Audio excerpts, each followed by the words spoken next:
wika at kultura. Isang magandang araw sa ating lahat, lalong-lalo na po sa ating buting guro na si Binibining Joanna Bidia at sa aking mga kamag-aral. Bago ko simulan ng aking ibabahagi sa inyo, gusto kong ipakilala muna ang aking sarili. Ako nga po pala si Ginoong Cyrus Garcia. Ngayong araw na ito, gusto kong tuklasin natin ang tamang pagkikilanlan natin sa ating wikang pambansa. Ano nga ba ang wikang pambansa? At ano rin ba ang ating kultura? Ang wika ay isa sa pinakamahalagang estado ng ating pagkakakilanlan bilang isang bansa sa pamamagitan ng wika na ipapahayag natin ang ating saloobin, kultura at kasaysayan. Ngayon, nais kong bigyang pansin natin ang kahalagahan ng ating wikang pambansa. Sa panahon ngayon, ang wikang Filipino ay hindi lamang isang kasangkapan para sa ating mayamang kultura at kasaysayan.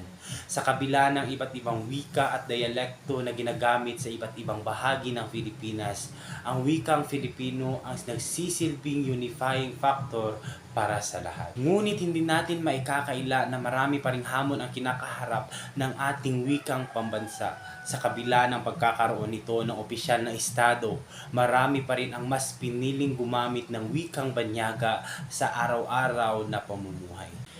Kaya't narito tayo ngayon upang gunitain at ipagdiwang ang ating wikang pambansa. Hinihikayat ko kayong lahat na gamitin, pahalagahan at ipagmalaki ang wikang Filipino sa lahat ng pagkakataon. Gayunpaman, may mga tao pa rin ang gumagamit ng wikang Ingles at sa panahon ngayon, mas unti-unting napapalaganap ang ibang lingwahe. At sa panahon natin ngayon, marami sa atin ang nakakaranas ng diskriminasyon at ang pagkakahati ng mga tao dahil sa pagkakaiba ng kultura. Ang mga isyong ito ay maaari pang palawakin sa pamamagitan ng pag-aaral ng mga kasaysayan, pananaliksik at mga karanasan ng mga tao upang maiwasan ang negatibo o mga diskriminasyon. Sa ganitong paraan, maipapanatili natin ang buhay at sigla ng ating wika.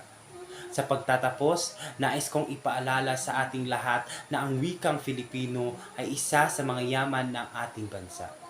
Ipagmalaki natin ito, pangalagaan at patuloy na pagyamanin sa paraan ng pagmamahal at paglilingkod sa ating bayan. Mabuhay ang wikang pambansa! Mabuhay ang Filipino!